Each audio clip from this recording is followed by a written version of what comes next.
Pronto, já está gravando. Bom, vamos fazer então a nossa oração conjunta, né? Eu vou pedir para o Daniel orar pela nossa igreja, né? Pela nossa igreja, para o Senhor ter misericórdia de nós, pela frequência, pelos dízimos e ofertas. Eu vou pedir para o pastor, por favor, orar pelo nosso país, né? Pela situação. Eu vou orar pelas missões e por essa aula. Vamos orar então, irmãos. Senhor Deus e Pai, muito obrigado, Senhor Deus, por mais este dia, por mais esta oportunidade que o Senhor nos dá de estarmos reunidos na Tua presença, mesmo que distantes um do outro, distantes fisicamente, mas reunidos em espírito e em verdade, buscando ao Senhor, buscando entender e aprender mais do Senhor. E agora, ó Deus, nós viemos interceder, ó Deus, pela nossa igreja, que o Senhor venha nos abençoar, ó Deus, abençoar a cada família que faz parte dela, para que possamos, Senhor Deus, neste momento, Senhor Deus, de confinamento, nós possamos estar buscando mais o Senhor nas nossas casas, intercedendo, Senhor Deus, uns pelos outros, pedindo ao Senhor a Tua bênção e a Tua proteção para cada um de nós, em especial o nosso irmão Moreira, que o Senhor esteja abençoando a vida dele, sustentando, fortalecendo, tirando todo o desânimo, todo o cansaço, o Senhor cuide dele. E assim, ó Deus, a cada um, Senhor Deus, que faz parte da Tua igreja no Jardim Canadá, que o Senhor possa abençoar a cada um, suprindo as necessidades de cada um de nós, dispondo-nos, ó Deus, ao trabalho, ó Deus, de testemunho, de falar do Senhor àqueles que estão perto de nós. E também, ó Deus, estarmos, Senhor Deus, abrindo mão dos recursos, ó Deus, para que possamos ajudar a Tua igreja a passar por este momento. E assim, ó Deus, os nossos dízimos e as nossas ofertas sejam, ó Deus, colocados diante do Senhor e possamos, Senhor Deus, estar cumprindo todos aqueles compromissos assumidos e possamos, Senhor Deus, desta forma, andar, ó Deus, em conformidade com a Tua palavra, buscando, ó Deus, no Senhor a solução para as nossas dúvidas, os nossos questionamentos, e que em tudo, ó Deus, a Tua mão poderosa esteja guiando a cada um de nós. E pedimos a Deus que abençoe o Teu servo, Rafael, no estudo que será ministrado agora, que o Senhor esteja usando o Teu servo, e a cada um de nós, com os nossos corações e mentes prontos, Senhor Deus, a ouvir e a entender o que o Senhor quer nos dizer. E assim vivamos para a honra e glória do Teu nome.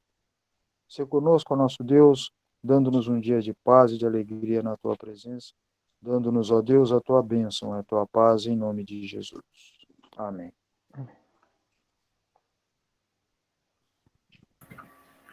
Pai, nós queremos Te louvar, Senhor, por Tua graça e bondade sobre o nosso país, a nossa nação, e não só sobre o Brasil, mas sobre todas as nações do mundo, Senhor. As Tuas misericórdias, a Tua graça, Senhor, é distribuída e derramada sobre as nações. Nós queremos Te colocar a nação brasileira, Senhor, nosso governo, e pedir a Tua boa mão, Senhor, nos sustentando, nos consolando e nos animando, Senhor, nessa situação. Estamos passando por uma crise, Senhor, muito grande nesse país, uma crise política, uma crise da saúde, crise econômica. E o Senhor nos ajude, Pai, a termos esperança no Senhor, a confiarmos no Senhor, a não confiarmos nos homens, a não confiarmos, Senhor, nas coisas, mas a depositarmos a nossa confiança inteiramente no Senhor. Pedimos Tua bênção sobre o nosso governo, os ministros, os deputados, os senadores, o nosso governador, o nosso prefeito, os nossos vereadores, deputados estaduais. Que o Senhor os dirija, que o Senhor os encaminhe, Senhor, para o bem-estar da nação, o bem-estar do povo, Senhor. Que eles possam governar com justiça, com equidade, Senhor. Olha para as corrupções, olha para esse derrame, Senhor, o que esses homens maus estão fazendo com a nossa nação, e faz a Tua justiça, Senhor. Nós esperamos no Senhor, que o Senhor faça a Sua justiça, e que o Senhor tenha misericórdia de nós, da nossa nação. Assim te oramos, em nome de Jesus. Amém. Senhor Deus, Pai Todo-Poderoso, no mesmo espírito de oração, Pai, pedimos a Ti que olhe por esses missionários, Senhor. Sabemos que esse momento é peculiar, Pai, peculiar na história. Ó Deus, um momento de pandemia, um momento de extrema dificuldade, Pai. Ó Deus, e os que estão mais fragilizados, Pai, são esses, Pai, que estão em terras distantes, em culturas diferentes, em idiomas diferentes, no meio de religiões diferentes, pregando o Teu Evangelho, Pai. Ó Deus, pedimos a Ti por esses, Pai. Ó Deus, que o Senhor supra, Pai, as necessidades financeiras, Pai, as necessidades sociais, Pai, apesar desse momento de alta do dólar, apesar desse momento de isolamento social, apesar desse momento de crise, ó Deus, que o Senhor supra esses homens, Pai, essas mulheres, essas famílias que estão, Pai, a proclamar o Teu Evangelho espalhados por todo o mundo. Ó Deus, alimente essas famílias, Pai, espiritualmente. Te pedimos a Ti em especial, Pai, pelo missionário Basílio e por sua esposa Gislane, que estão lá no Senegal, Pai. Sabemos que o quão difícil é esse campo, Senhor. Ó Deus, tem misericórdia da vida deles, Pai. Abençoa eles, Pai. Dá a ele ânimo, dá a eles vigor, Pai, para continuar a Tua obra. Ó Deus, e pedimos a Ti por essa aula, Pai. Que, ó Deus, essa aula não seja inútil, Pai, mas que o Teu Espírito Santo esteja presente e que nada, ó Deus, do que vamos aprender se desvie da Tua palavra, Senhor.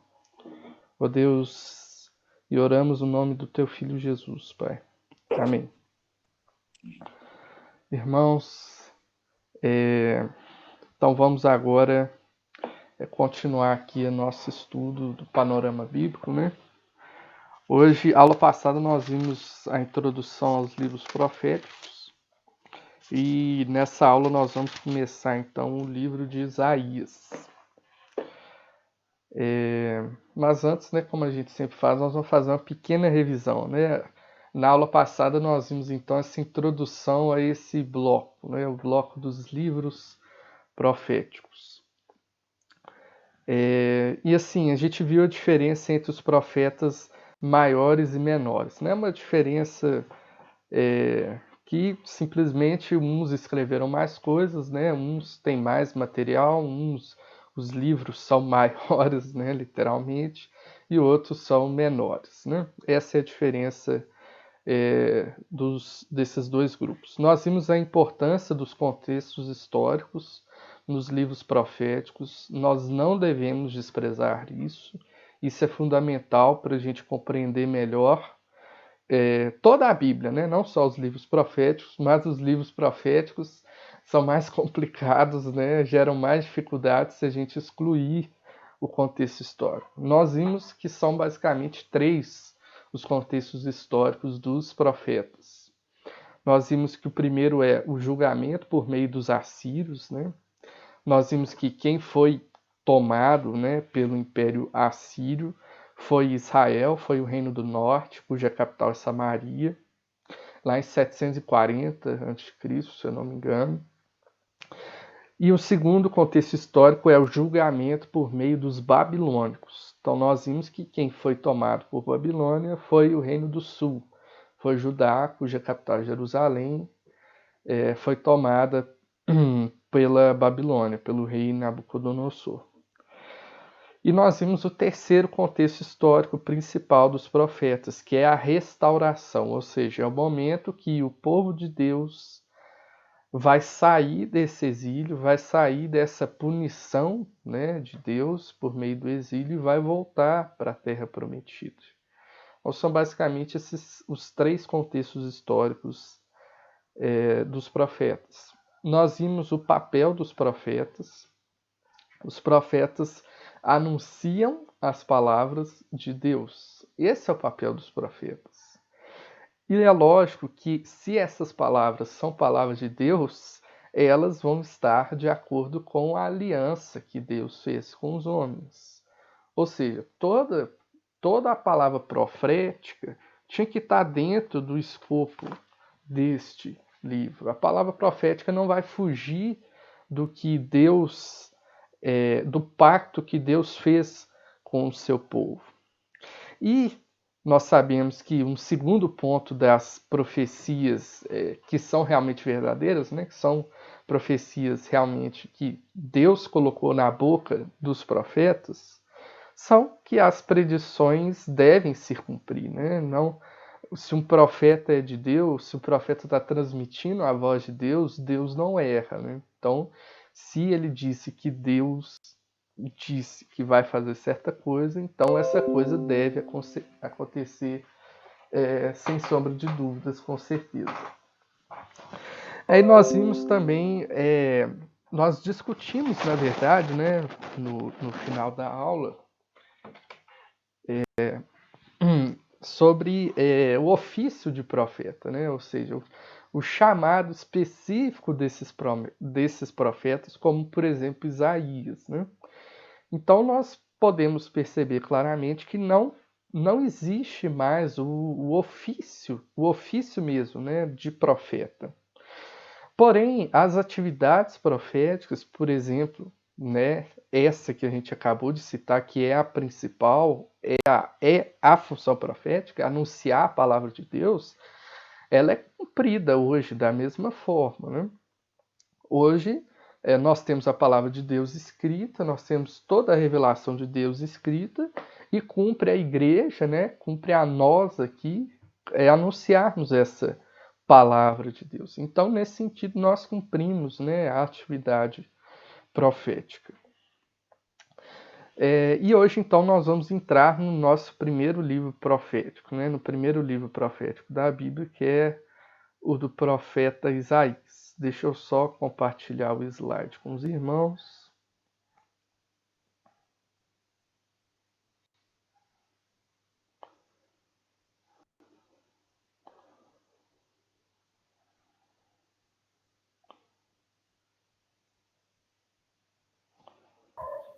Aí, tô vendo.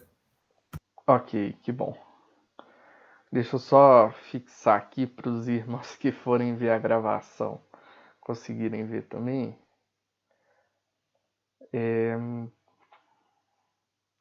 Conseguiram ver aí todo mundo, né? Ok, tá. Bom, por que eu não estou conseguindo ver? Só um minuto, porque senão a gravação...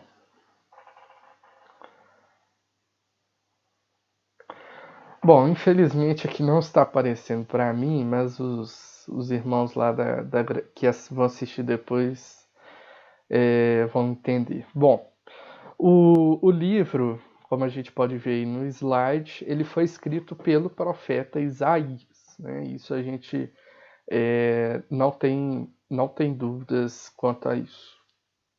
E nós vemos que as datas aproximadas são 686 a.C. a 650 a.C. Então, o livro, logicamente, se foi escrito pelo profeta Isaías, foi escrito durante o ministério dele, né?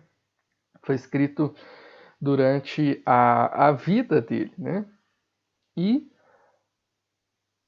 é exatamente isso. Essas datas aí, 686 a 650 a.C.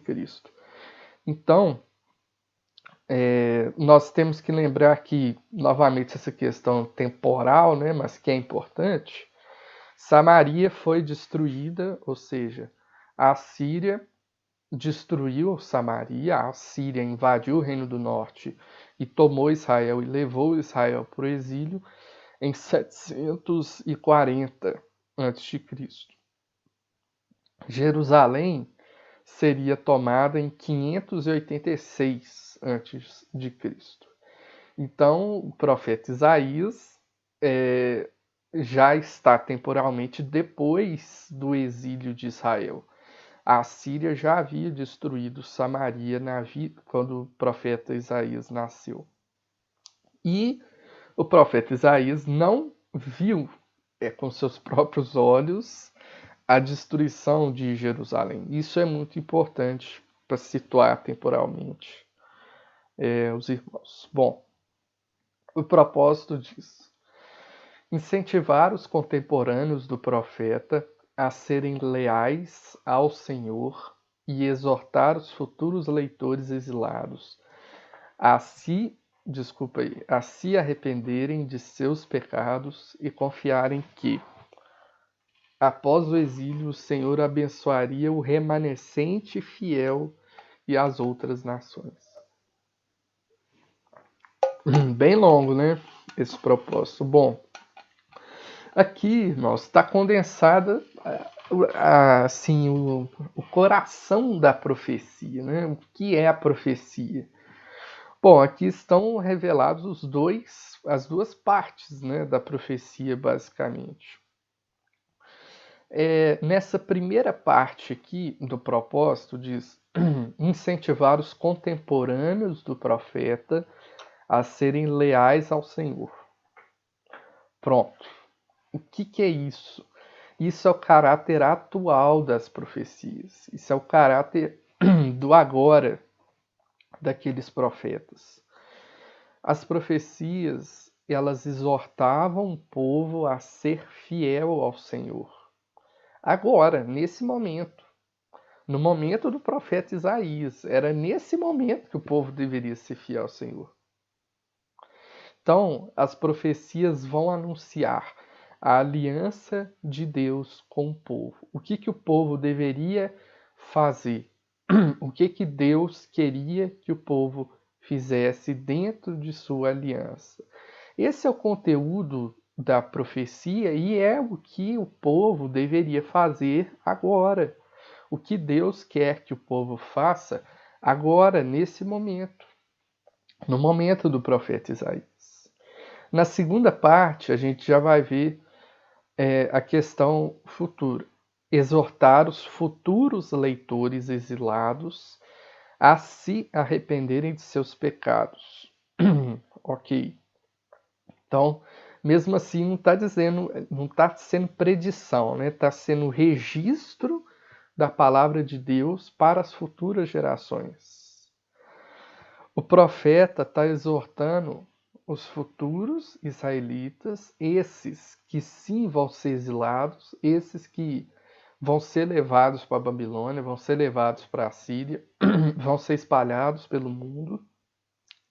Esses devem ser fiéis à aliança também. Todos devem ser fiéis à aliança. E na terceira parte do nosso propósito aqui diz: e confiarem que, após o exílio, o Senhor abençoaria o remanescente fiel e as outras nações. Ou seja, é aquele terceiro momento histórico, né, que a gente falou dos contextos históricos. A restauração.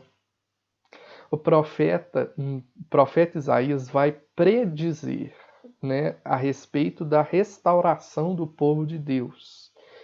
Então, irmãos, o povo de Deus se desviou, o povo de Deus pecou, o povo de Deus esqueceu de Deus, o povo que Deus escolheu rejeitou a Deus. Essa é a verdade. E o povo de Deus iria sim sofrer as maldições de suas ações. A resposta do povo foi incorreta, então viriam as maldições sobre eles.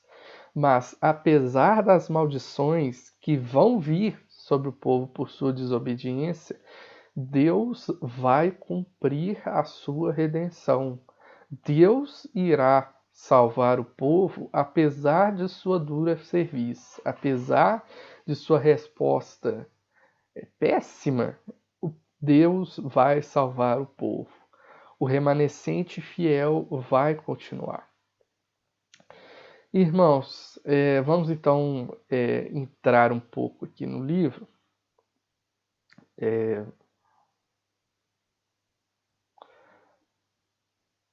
Não. Hoje nós vamos ver só esse primeiro bloquinho aí. Deixa eu voltar aqui para minha tela. Okay. Bom, para analisar esse bloco aí, esses só 6 capítulos hoje, a gente precisa primeiro ler o final do bloco, né? Ler o final do bloco, que é exatamente o chamado do profeta. Então, eu vou pedir para os irmãos abrirem as Bíblias lá no capítulo 6 de Isaías. Diz assim, a partir do versículo 1. No ano da morte do rei Uzias, eu vi o Senhor assentado sobre um alto e sublime trono, e as abas de suas vestes enchiam o templo. Primeira observação, já está aqui a data, né, das profecias, né, de Isaías, quando que começa o seu ministério, no ano da morte do rei Uzias. Então, esse é o contexto histórico do livro. Isaías, ele profetizou durante os reinados de Uzias, né? No ano da morte ele foi chamado por Deus. Então, Uzias, o seu filho Jotão, depois o filho de Jotão, Acás, e depois o filho de Acás, Ezequias. Então, Isaías foi bem longevo, né? Ele profetizou durante o reinado de 4 reis: Uzias, Jotão, Acás e Ezequias de Judá. Durante esses 4 reinados, Isaías profetizou. Isaías é de Jerusalém, tá, irmãos? Então, Isaías profetizou de Jerusalém, profetizou do Reino do Sul. E nós não sabemos ao certo, mas a tradição judaica e algumas tradições dizem que Isaías foi morto no reinado de Manassés. Manassés, o filho de Ezequias. Se os irmãos lembram lá das aulas de 1 Reis e também de Crônicas, os irmãos vão lembrar que Manassés foi um rei terrível. As reformas que o rei Ezequias fez foram todas destruídas por Manassés. E ele queimou seus filhos, fez diversas abominações, Manassés. E a tradição diz que Isaías foi cerrado ao meio durante o reinado de Manassés. Bom, continuando aqui nosso texto. Versículo 2. Serafins estavam por cima dele. Cada um tinha 6 asas. Com 2 cobria o rosto, com 2 cobria os seus pés e com 2 voavam. E clamavam uns para os outros, dizendo: Santo, Santo, Santo é o Senhor dos exércitos. Toda a terra está cheia da tua glória. As bases do limiar se moveram à voz do que clamava, e a casa se encheu de fumaça. Então disse o profeta Isaías: Ai de mim, estou perdido, porque sou homem de lábios impuros, e habito no meio de um povo de impuros lábios. E os meus olhos viram o Rei, o Senhor dos exércitos. Irmãos, esse texto é muito belo, esse texto é impressionante. Nós não vamos nos aprofundar, né, nesse texto, infelizmente. Mas o que importa mais para nós aqui é a reação do profeta, né? Quem era esse que vai escrever o livro do profeta Isaías? O profeta revela na sua resposta que ele sabia quem Deus era. Ele sabia as características de Deus, sabia quem Deus era, literalmente. E sabia também quem ele era. Irmãos, isso é muito importante. Quem Deus é e quem nós somos, isso é muito importante. E tudo que o profeta revela aqui, a sua reação, mostra que ele sabia, que ele conhecia a aliança de Deus com o povo, sabia quem era Deus, sabia quem são as duas partes da aliança, sabia quem é Deus e sabia quem é o povo, sabia quem era ele. E o texto continua. Então um dos serafins voou para mim, trazendo na mão uma brasa viva que tirara do altar com uma tenaz. Com a brasa tocou a minha boca e disse: Eis que ela tocou os teus lábios. A tua iniquidade foi tirada e perdoado o teu pecado. Depois disso ouvi a voz do Senhor que dizia: A quem enviarei? E quem há de ir por nós? Disse eu: Eis-me aqui, envia-me a mim. Olha que interessante o chamado de Isaías, né? Deus pergunta quem pode ir, e Isaías responde: sim, eu posso ir nessa visão. Então Deus o convoca. Isaías se prontifica a levar a mensagem de Deus. Qual mensagem?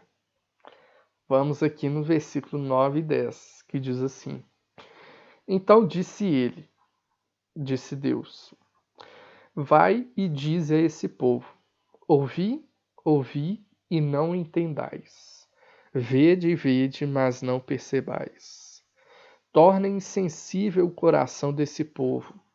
Endurecer-lhe os ouvidos e fecha-lhe os olhos, para que não venha ele a ver com os olhos, a ouvir com os ouvidos e a entender com o coração, e se converta e seja salvo. Irmãos, que difícil foi chamado do profeta Isaías, né? O conteúdo da mensagem que o profeta Isaías deveria pregar não é nada animador, né, irmãos? O que Deus está dizendo para Isaías? Deus está dizendo para Isaías que o povo não ia escutar a pregação do profeta. O povo não vai entender o que o profeta vai dizer. O povo não ia responder corretamente à pregação do profeta. E o texto continua, versículos 11 e 12. Então disse eu: Até quando, Senhor? Até quando, Senhor? Ele respondeu: Até que sejam desoladas as cidades e fiquem sem habitantes, e as casas fiquem sem moradores, e a terra seja de todo assolada, e o Senhor afaste dela os homens, e no meio da terra seja grande o desamparo. Irmãos, até quando o povo não iria escutar a voz do profeta? Até quando o povo não iria entender a mensagem do profeta? Até a justiça de Deus se completar. Até a justiça de Deus se completar. E o versículo 13 diz: Mas se ainda ficar a 10ª parte dela, tornará a ser destruída, como terebinto e como o orvalho, dos quais, depois de derribados, ainda fica o toco, assim a santa semente é o seu toco.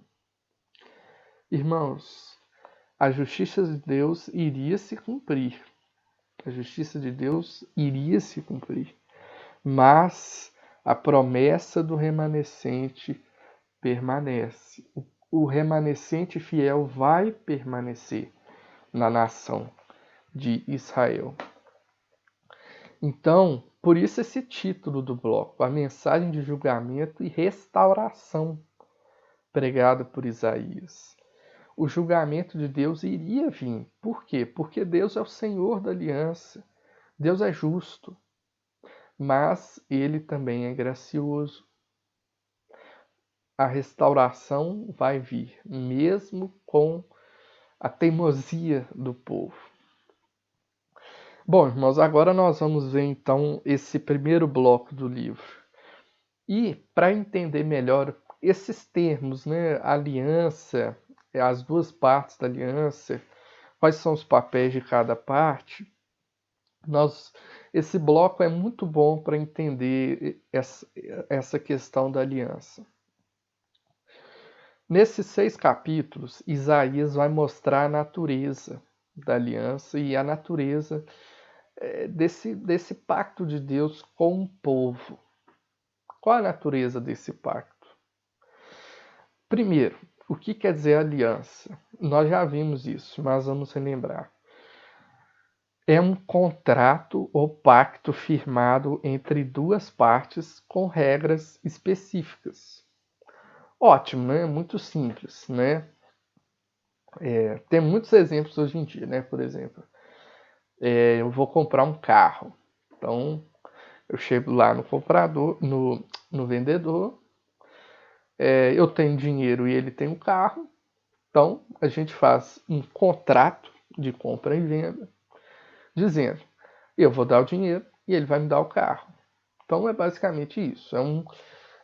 É uma aliança, é um contrato entre duas partes e com certas regras, né?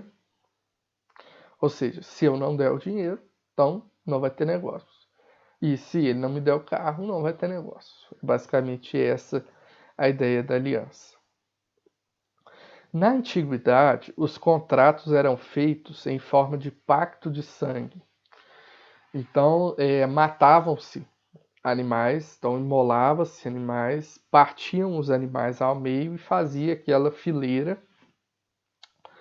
E na hora de firmar o pacto, as duas partes tinham que passar por entre esses animais. E o que isso simbolizava? Isso simbolizava que, se o pacto fosse quebrado, a parte infratora, a parte que descumpriu o pacto, deveria sofrer a mesma sentença que os animais. Esse é o pacto de sangue, que é muito comum, que era muito comum nos tempos antigos. E um contrato, os irmãos sabem que é um instrumento jurídico, né? Hoje em dia é um instrumento jurídico. E naquela época, na antiguidade, era da mesma forma. A aliança, ela funcionava como um contrato. A parte lesada do pacto firmado tinha o direito de denunciar para os anciãos da cidade que a quebra da aliança por parte do infrator. Então, a parte infratora tinha esse direito, a parte que foi lesada tinha esse direito de denunciar a parte que infringiu, né, as regras para que essa parte fosse punida. E nesse bloco de Isaías, Deus tinha uma acusação contra o seu povo. E estava começando um processo contra o seu povo. O contexto é o mesmo, irmãos. Nesse bloco, é exatamente isso. Deus está se sentindo lesado com o pacto com o povo, está levando esse povo ao tribunal, está começando um processo contra o povo. E os profetas, eles vão anunciar o julgamento de Deus. O julgamento de Deus baseado em quê? O julgamento de Deus é baseado nas prerrogativas da aliança, que estão lá em Deuteronômio, as bênçãos e as maldições da aliança. Vamos ler Isaías 3,13, que fica bem claro isso. Está escrito assim, Isaías 3, versículo 13. O Senhor se dispõe para pleitear e se apresenta para julgar os povos. Essa é a linguagem desse primeiro bloco. Oséias, Amós e Miqueias, são outros 3 profetas, vão utilizar desses mesmos termos legais mesmo da aliança. E, irmãos, o que interessa aqui? Deus tem o direito legal mesmo de julgar o seu povo. Deus firmou uma aliança entre ele e o povo. Isaías, nesse bloco, ele vai descrever várias formas de Deus julgar o seu povo, com as maldições da aliança descritas em Deuteronômio. Então, nada está fora da aliança, nada. Tudo já estava descrito em Deuteronômio. E aqui nós vamos ver alguns exemplos desse julgamento aqui ao longo desse bloco. Isaías capítulo 1, versos 5 a 12, diz assim: Porque havereis de ainda ser feridos, visto que continuais em rebeldia? Toda a cabeça está doente e todo o coração enfermo. Desde a planta do pé até a cabeça não há nele coisa sã, senão feridas, contusões e chagas inflamadas, umas e outras não espremidas, nem atadas, nem amolecidas com óleo. Irmãos, o povo seria machucado. Essas feridas nem haviam sido tratadas para que pudessem cicatrizar. Versículo 7. A vossa terra será assolada, as vossas cidades consumidas pelo fogo. A vossa lavoura os estranhos devoram, e em vossa presença.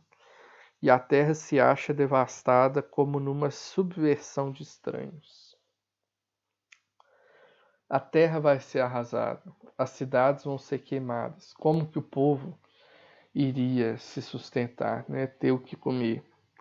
Versículo 8. A filha de Sião é deixada como choça na vinha, como palhoça no pepinal, como cidade sitiada.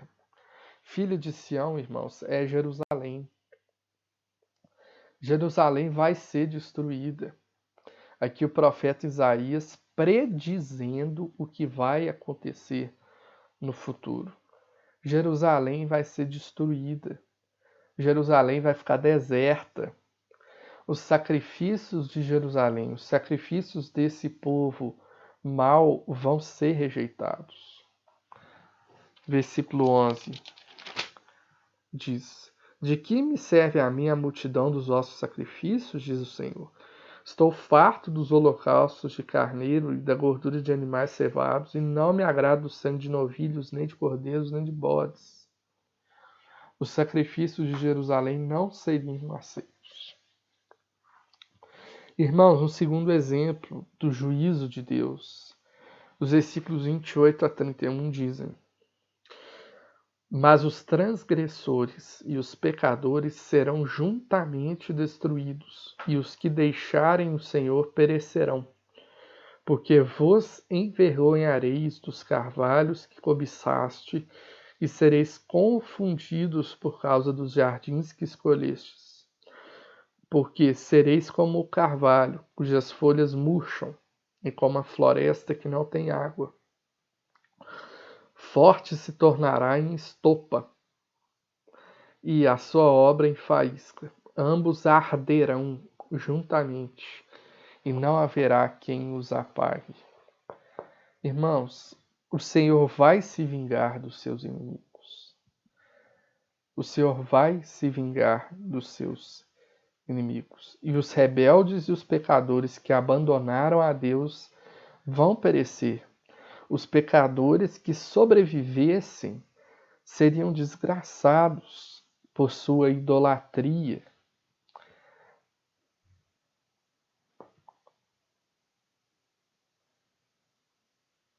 Os pecadores rebeldes serão ensinados com um fogo que não se apaga, como diz o versículo 31. Ambos arderão juntamente, e não haverá quem os apague. Capítulo 2, versos 9 a 18. Vamos ler o início aqui. Com isso, a gente se abate, e o homem se avilta, portanto não lhes perdoarás. Vai, entra nas rochas e esconde-te no pó. Ande no terror do Senhor e a glória da tua majestade. Os olhos altivos dos homens serão abatidos, e a sua altivez será humilhada. Só o Senhor será exaltado naquele dia, porque o dia dos seus exércitos será contra todo soberbo e altivo e contra todo aquele que se exalta, para que seja abatido. Irmãos, toda essa riqueza que os ímpios ajuntaram será inútil, será desprezível, não adiantará nada no dia do Senhor. Toda essa riqueza. Os rebeldes ao Senhor serão destruídos com todas as suas riquezas. E o verso 17 diz: a arrogância do homem será abatida, e a sua altivez será humilhada. Só o Senhor será exaltado naquele dia. Só o Senhor será exaltado naquele dia.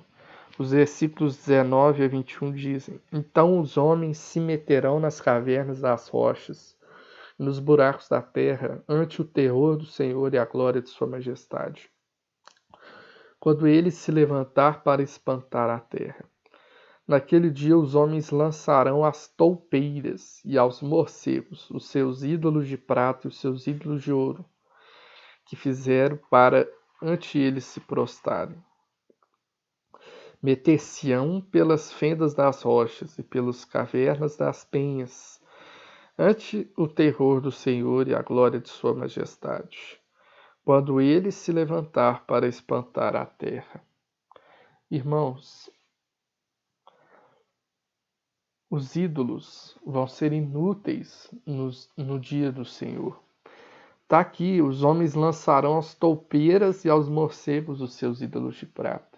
No dia do julgamento do Senhor, não vai adiantar de nada os ídolos de prata, os ídolos de ouro e outros ídolos que existiam por aí.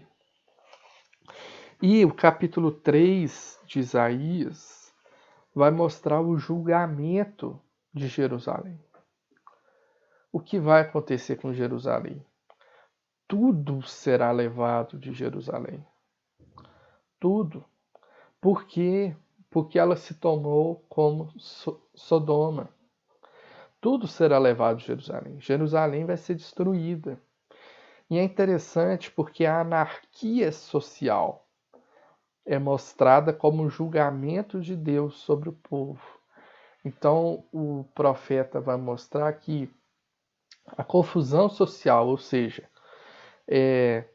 homens não sabendo o seu papel de homens, mulheres não sabendo o seu papel de mulheres, crianças / adolescentes não sabendo qual é o seu papel, invertendo esses papéis.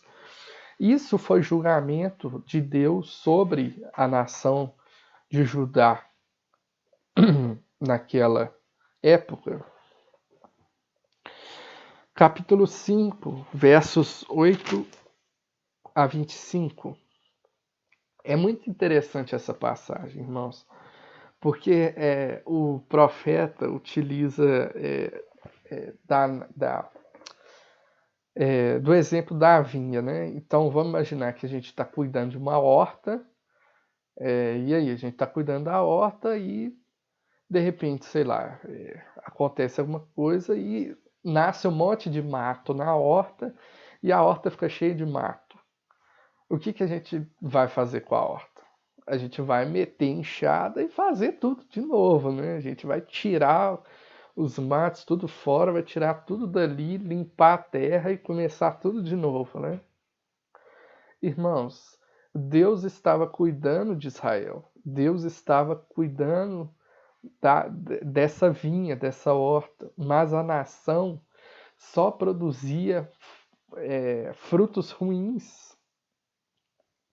Irmãos, quem cuida de um mato, né? Nascer um mato, aquele de florzinha. Aí você vai, né? Ninguém vai ficar adubando, vai ficar regando um mato. Por quê? Porque não produz fruto nenhum, né? Pelo contrário, ele se espalha aí por onde ele está e só fica mato. Irmãos, não tem jeito, não tem jeito. A nação de Israel iria ser julgada.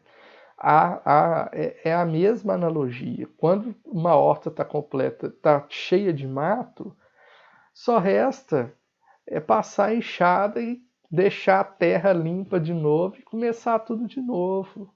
Era isso que Deus ia fazer. E é nesse contexto que vem os ais. O que é um ai? Um ai. Por exemplo, um exemplo de ai. Capítulo 5, verso 8.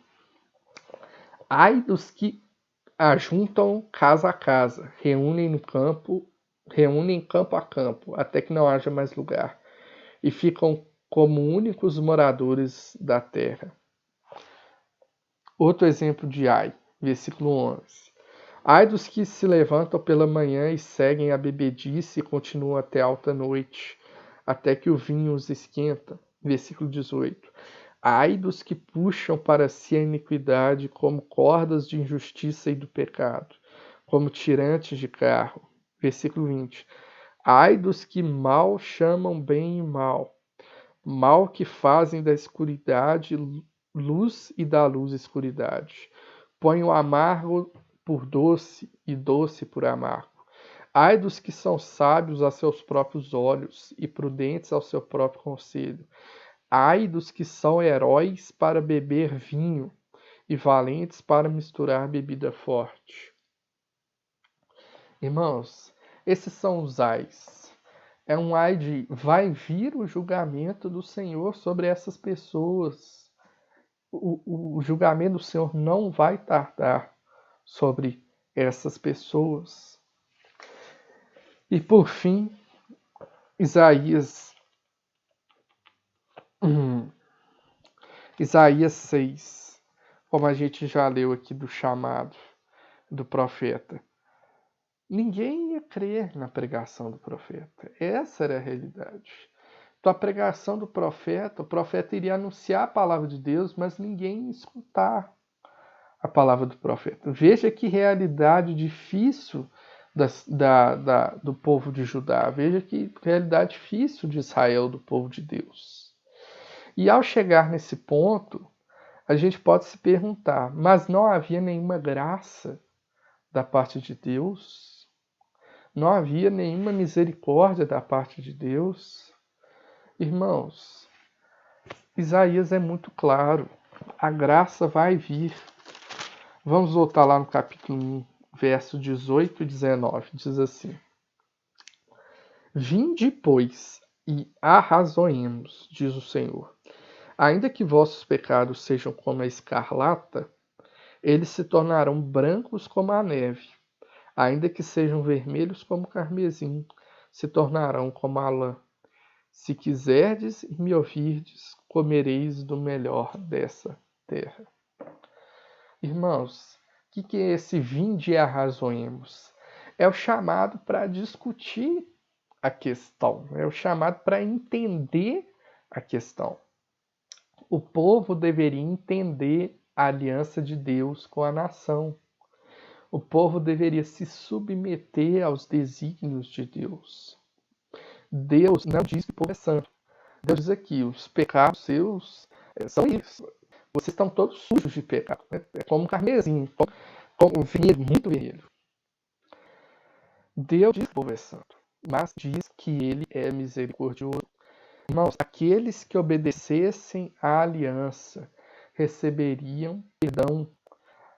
A comunhão com Deus iria continuar para esses que obedecessem à aliança, para aqueles que se submetessem às palavras de Deus.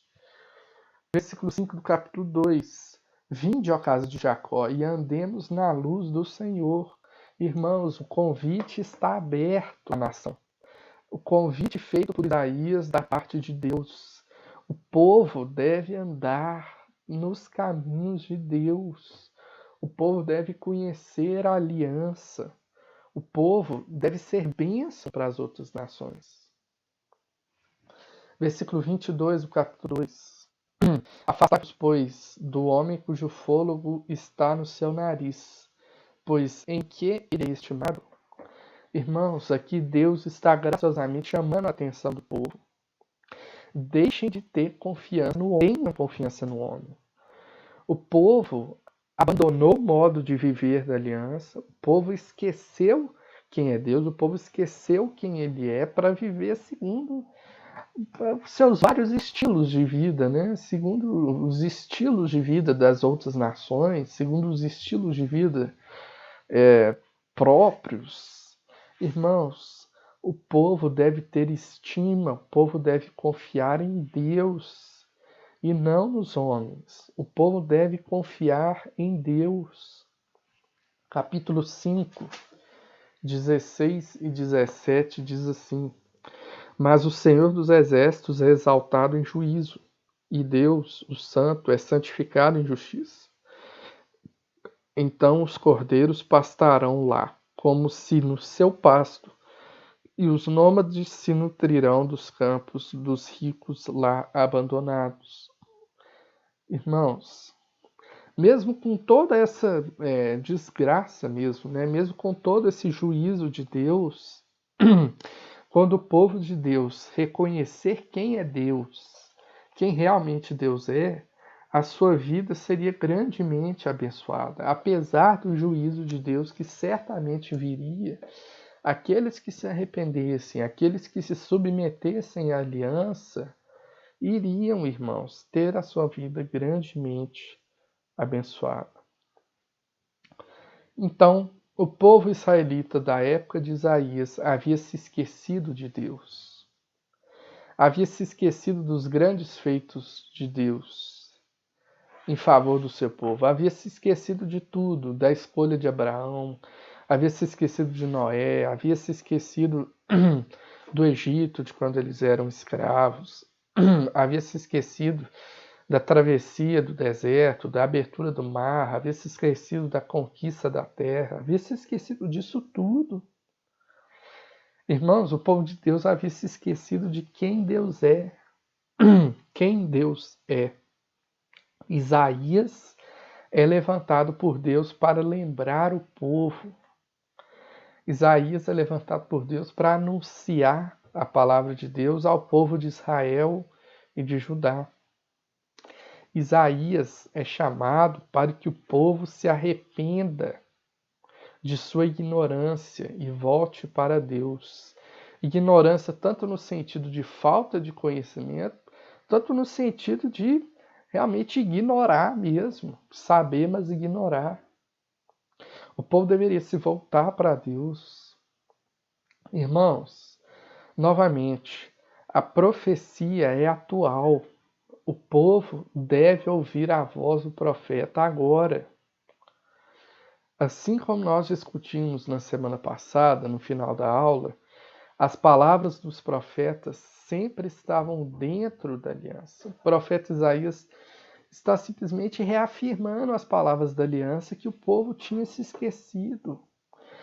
As profecias sempre vão estar nos termos da palavra de Deus. Deus levantou o profeta Isaías para anunciar a sua palavra, anunciar também coisas que aconteceriam no futuro, para que esse povo se arrependesse, nunca extrapolando os termos da aliança.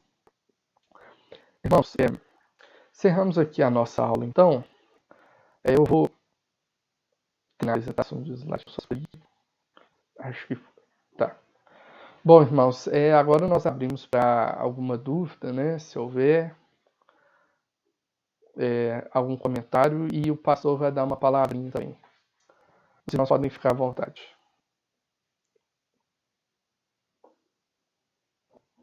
O pastor pode dar a palavrinha que ele disse que dá uma palavra pastoral para a gente. Ainda com relação à aula, eu ia trazer uma contribuição. Essa semana a foi muito boa, graças a Deus, né? Deus tem abençoado, Deus tem gravado, né, a expor de uma forma clara, de uma forma simples, né, a sua palavra. Quando nós tratamos de profecia, né, como a gente começa a esse tema da nossa escola, vamos pensar pelo menos em dois fatos. Primeiro, que a profecia ela é para o momento presente, então nós lemos aqui Isaías falando para o povo de Jerusalém e de Judá. Era um fato presente. Ele é um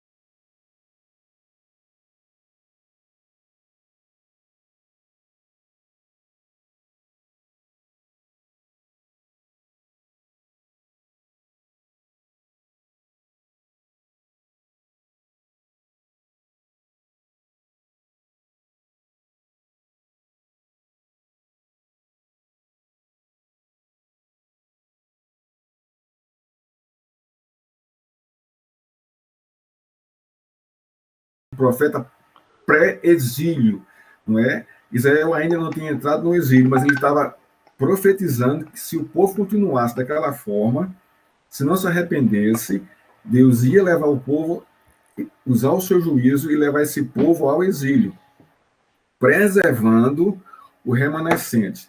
Nesse contexto aí, é interessante a gente observar quem é o remanescente? É aquele povo fiel, que não se corrompeu,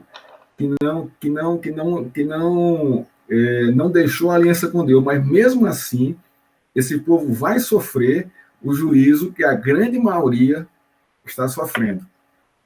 Então, esse é um fato. O segundo fato, a profecia de Isaías também aponta para um futuro próximo, né?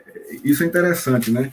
E esse futuro próximo aí, ele vai vir sendo apontado, né, durante a história, até que Jesus venha e consuma, não é, a história. Então, é uma profecia para aquele tempo presente, é uma profecia para quem passou na história e para nós que estamos vivendo hoje o nosso tempo presente. Ela se aplica a nós, quando nós nos desviamos da nossa fidelidade ao Senhor. Qual é o propósito do juízo de Deus sobre o seu povo? Trazer o povo ao arrependimento. Não tem como, irmãos. Isso é amor, isso é cuidado de Deus, isso é o seu consolo e o seu conforto, que nós precisamos, né, de líderes que nos conduzam, que estejam nos pastoreando para nós não desviarmos nem para um lado e nem para o outro, e sigamos firmes, né, com a nossa fé e a nossa fidelidade ao Senhor. A profecia tem esse objetivo, né? Hoje, como o Rafael falou, o ofício de profeta não existe mais. Mas todo aquele que prega corretamente a palavra de Deus e expõe com fidelidade, a sua voz é uma voz profética. O que é que ele está fazendo? Ele tá chamando ao povo ao arrependimento para aqueles que estão desviados e está fortalecendo a fé do remanescente, aqueles que se conduzem fielmente dentro do Senhor. Né? Para o quê? Para o dia que se aproxima, quando Deus fechará a nossa história. Então, portanto, a profecia, não é, ela consola, ela exorta, não é? Ela apruma e ela traz esperança e redenção. Então, a profecia ela pega esses temas em seu contexto.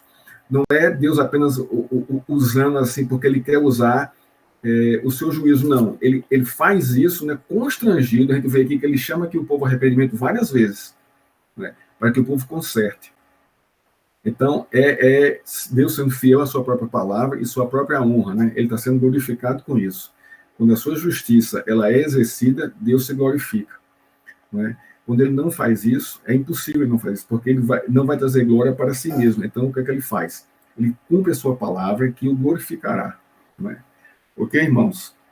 Bom, eu queria trazer uma palavra pastoral. Eu falei disso na quinta-feira passada, mas alguns que estão aqui estavam lá e outros não estão. Eu queria voltar a trazer, eu vou falar também hoje à noite, no nosso culto, né, essa mesma pastoral. Eu vou trabalhar aqui 2 pontos, né, nessa minha pastoral. O primeiro ponto é o compromisso com a igreja. O que é que eu quero dizer com isso? Eu quero dizer o seguinte, que a participação na programação da igreja, não é uma atitude saudável dos membros da nossa igreja. Então, nós temos nós devemos estar nos envolvendo com essa programação do jeito que ela está sendo proposta, não é, para nós hoje. Foi assim que Deus tem feito em quase todo o mundo, está sendo dessa forma, né? Os pastores têm entrado via ou Zoom ou Google Meet e têm iniciado a igreja por meio dos canais, né, da mídia social. Então, a gente não deve ficar ausente disso. Por quê? O que pode acontecer?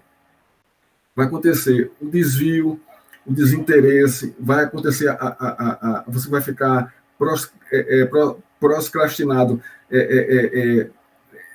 onde você está, sem querer participar mais. Isso vai gerar um sério problema, né? Um sério problema. Então, se esforcem, participem de uma forma ou de outra, não fiquem de fora. É o meio que a gente tem usado para que a gente continue caminhando. Um outro ponto aqui. Ouvir outros pastores é bom, mas aqueles que são comprometidos com o evangelho e com a pregação reformada. Eu não tenho nada, eu não sou contra isso, mas que você saiba fazer uma seleção das pessoas que você está ouvindo, não é? Para não entrar em choque, né, com a doutrina que você tem recebido. Contudo, o compromisso dos membros é com a sua igreja. Por exemplo, se uma programação da igreja, né, e tem outra de outra igreja, de outro pastor, se entrar em choque, o que é que eu devo fazer? Eu vou ouvir a da minha igreja e vou deixar a do outro pastor para ouvir depois. Por que isso, irmãos? Porque o nosso compromisso, a nossa fidelidade é com a nossa igreja. Então nós devemos levar isso muito a sério e não nos deixarmos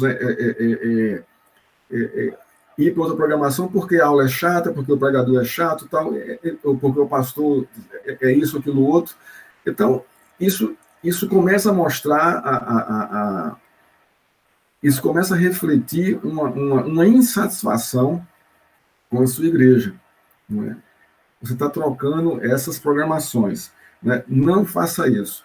Se você não quer ficar na sua igreja, converse com o pastor, fale com ele pessoalmente, por telefone, e comente com ele a situação. Aí sim, a gente vai ter consciência das coisas. Não é? O segundo ponto que eu quero falar aqui são sobre os dízimos e as ofertas. Não é? A igreja está sem saldo financeiro. Para o quê? Para suprir as suas necessidades básicas. Muita gente está sem dar o dízimo, não é? Em nossa igreja. Isso tem levado a igreja a... Hoje, por exemplo, não tem saldo nenhum na igreja. Nós temos água, luz, telefone, manutenção da igreja. Né? Isso está tudo suspenso. Né? Nós temos dízimo dos dízimos, nós temos dízimo do presbitério, dízimo do Supremo Concílio. Não é? Isso está tudo sem... Não tem saldo para nada disso. Então, mais uma vez aqui, eu vou falar da questão da nossa fidelidade ao Senhor e da nossa vida piedosa. A nossa vida piedosa é uma vida de oração, meditação, leitura da palavra e também a nossa fidelidade nos dízimos e nas ofertas. Isso faz parte da nossa vida com o Senhor. Então, é necessário, né, também que nós nos esforcemos. É um tempo de crise, eu concordo com isso, eu não vou fugir disso, mas veja só. No tempo de crise, Deus está provando a nossa fidelidade. Nós temos que estar com isso bem atento em nosso coração. Não se desvie, não quebre a sua fidelidade. Não quebre. Não faça isso. Porque essa crise, Deus está fazendo isso. Eu estava ouvindo uma palavra, um estudo ontem, na sexta-feira, do pastor Eber, ele falando da situação pós essa epidemia. E ele diz o seguinte, isso pela experiência dele, o contexto dele. Muita gente não volta mais para a igreja. Não volta mais. Não volta mais. Por quê? Porque não se policiaram nesse tempo de pandemia, de isolamento. Relaxaram demais as coisas. E na retomada, perderam o interesse. Não é? Então, a gente tem que estar atento a isso, que nós não nos percamos, não é, diante dessa realidade e que nós estejamos cuidando de nós mesmos. Toma cuidado de tu mesmo. Paulo fala isso para Timóteo. No tempo de crise, lá na igreja que Timóteo pastoreava. A mesma coisa eu falo para cada um que está me ouvindo agora. Cuida de ti mesmo, da sua vida piedosa. Isso é saudável.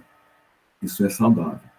Portanto, irmãos, que Deus os abençoe, que Deus os console, tenham um bom domingo, um bom almoço, e nós nos vemos domingo, hoje à noite, às 19 horas. Né? Nós vamos voltar ao nosso texto de Êxodo, né? De Deuteronômio, desculpa. Nós vamos fechar o capítulo 3. Deus abençoe, Deus os guarde, os console, né?